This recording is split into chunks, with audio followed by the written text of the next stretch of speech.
Okay, next question. తేనె పట్టిన రాయితో కొడితే ఏమవుతుంది? రాయి ఇరుక్కుంటుంది. ఏడ ఇరుక్కుతారు? తేనె బట్టలు. తేనె పట్టిన రాయితో కొడితే ఏమవుతుంది? తేనె పట్టిన రాయి జారిపోతుందా? No idea. సరే, మీ ఫ్రెండ్కి ఎవరికైనా కాల్ చేసి అరే 10,000 ఇచ్చేందుగా ఎప్పుడు ఇస్తారా అనేసాడు. ఈ మాత్రం ఇస్తే చాలు చెల్లరగిపోతారు. మాట్లాడు ఎవరికి ఒక బెస్ట్ ఫ్రెండ్, అరే నా 10,000 తీసుకున్నా ఎప్పుడు ఇస్తారా అని తాగినట్టు మాట్లాడు. చాలా మంది ఇవ్వాలి అనుకుంటే కాదు, ఇయ్యనోళ్ళకి చేయండి. ఈయనోళ్ళకంటే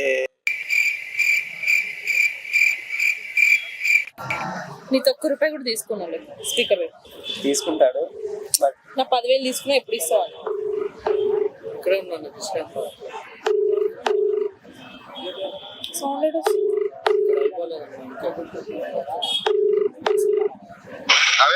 ఎక్కడరా బామ్స్? అరే పైసలు ఎప్పుడు ఇస్తావురా? పైసలు ఎప్పుడు ఇస్తావురా? పైసలా? నా 10,000 తీసుకున్నావు ఆ రోజు నైట్. అవునా? నిజమా? అవునరా, ఆ రోజు ఆగినప్పుడు తీసుకోలే. ఎప్పుడు ఇస్తావు? రేపే. రేపేంట్రా? రోజు రేపేనా? ఏంట్రా అర్థం చేసుకునేది? మనీ తీసుకొని मस्त शेड्स ఉన్నారా నీలా? అబ్బో కమలాసన్. ఎంత తీసుకున్నావు గుర్తుందా? 10,000 అన్నావు. 10,000. 10,000 గుర్తుందా?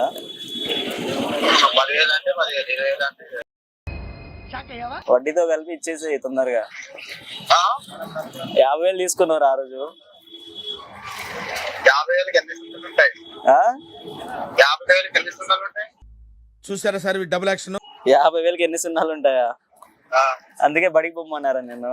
చదువుకోవాల్సిన రోజుల్లో రోడ్ల మీద తిప్పి తిప్పి తిప్పి పిప్పి చేశాడు.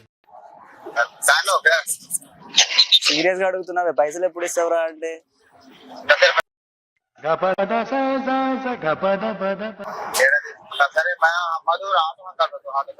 సరే సరేరా. డ్రైవింగ్ లో ఉన్నాడంట. నిజంగా తీసుకున్నాడా 10,000? లేదు లేదు. మరి ఎందుకు ఒప్పుకుంటున్నావు? వాడంతే, వాడు ప్రాంక్ చేస్తూ ఉంటాడు.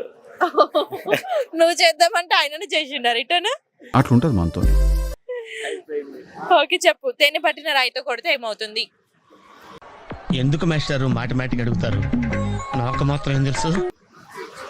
ఏమవుతుందంటే జారిపోతుంది, లేదంటే ఇంత ఐడియా రావట్లేదు. అది దెబ్బ తగులుతుంది.